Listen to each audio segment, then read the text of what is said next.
teman-teman, tahukah kamu apa itu yang dimaksud dengan teori pemungutan suara? Bagaimana sih inefisiensi dan keterpaksaan dalam pemungutan suara? Serta apa saja sistem-sistem yang digunakan dalam pemungutan suara?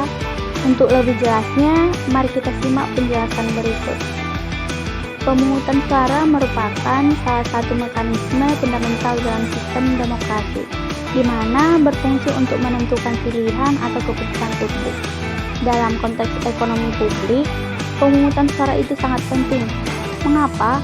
Karena dapat mempengaruhi beberapa aspek seperti alokasi sumber daya, pelaksanaan proyek pemerintah, dan kebijakan yang berdampak pada kesejahteraan masyarakat. Namun, meskipun pemungutan suara bertujuan untuk menciptakan keputusan yang mewakili kepentingan mayoritas, seringkali terdapat tantangan yang mengakibatkan inefisiensi dan keterpaksaan.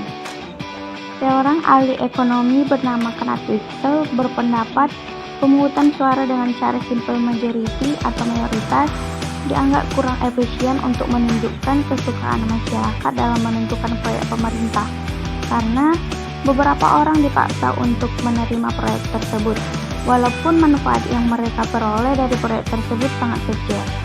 Menurut Witzel, cara yang paling tepat dalam penentuan proyek pemerintah adalah dengan pemungutan suara mutlak atau setuju secara 100%. Tetapi, Witzel juga menyadari bahwa untuk mencapai suara mutlak sangat sulit dalam pemungutan suara. Maka Witzel menyarankan cara yang kedua, yaitu relatif suara, di mana 5/6 suara yang menang. Teori Buchanan dan Tulloch menganalisis beberapa jumlah suara sebaiknya yang menang dalam pemungutan suara. Dengan memperhatikan diagram berikut, kita melihat bahwa kurva XS menunjukkan biaya yang harus dipikul oleh golongan masyarakat yang dimana tidak setuju dengan pembangunan dalam suatu proyek. Dan apabila jumlah orang yang setuju dengan adanya suatu proyek sebesar 1%, maka proyek tersebut akan dilaksanakan. Dan meskipun ada orang yang tidak setuju dengan adanya proyek tersebut, mereka harus tetap ikut serta memikul biaya pembangunan proyek tersebut. Tapi biaya bagi orang yang tidak setuju sebesar 99% menjadi sangat tinggi, karena biaya tersebut mencerminkan ketidaksukaan mereka akan proyek yang akan dilaksanakan. Semakin banyak orang yang setuju, maka semakin sedikit juga orang yang tidak setuju, sehingga semakin sedikit pula biaya yang mencerminkan ketidaksukaan orang yang tidak setuju akan adanya proyek tersebut. Dalam hal pemungutan suara, ada suatu hubungan searah antara efisiensi dan biaya.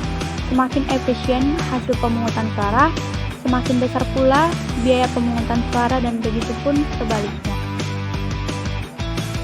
Dalam pemungutan suara, terdapat beberapa sistem yang biasa digunakan. Sistem pertama adalah pilihan berdasarkan suara bulat. Sistem ini merupakan cara pemungutan suara dengan 100% orang setuju akan diadakannya suatu proyek. Cara ini dianggap cara yang paling baik dalam pemungutan suara karena melindungi golongan minoritas dalam pemungutan suara. Sistem yang kedua adalah pilihan berdasarkan suara terbanyak. Berbeda dengan sistem pilihan berdasarkan suara bulat atau aklamasi yang mengharuskan 100% setuju dalam penentuan diadakannya suatu proyek, pilihan berdasarkan suara terbanyak adalah keputusan diambil apabila jumlah orang yang setuju lebih besar daripada jumlah orang yang tidak setuju. Sistem yang paling sederhana adalah 50% suara ditambah dengan 1 atau bisa juga dengan sistem quorum, di mana keputusan dilaksanakan apabila 2/3 suara dari jumlah pemilih menyatakan setuju.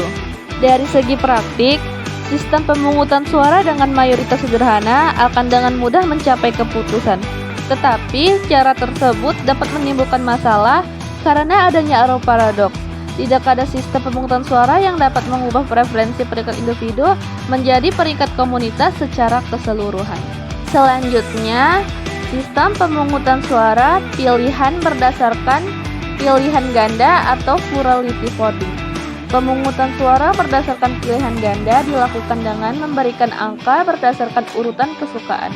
Untuk proyek yang paling disukai diberi angka 1 dan nilai yang semakin besar untuk proyek yang tidak disukai. Pada kenyataannya, pemungutan suara untuk menentukan proyek-proyek pemerintah jarang melibatkan semua orang. Biasanya suara rakyat disampaikan melalui wakil-wakil mereka. Dalam sistem ini, setiap orang tidak dapat langsung menyampaikan pendapatnya, sehingga dikenal sebagai demokrasi perwakilan. Nah, itu tadi merupakan video penjelasan mengenai teori pemungutan suara, inefisiensi dalam pemungutan suara, serta sistem-sistem yang digunakan dalam pemungutan suara. Semoga video ini dapat bermanfaat bagi teman-teman semuanya.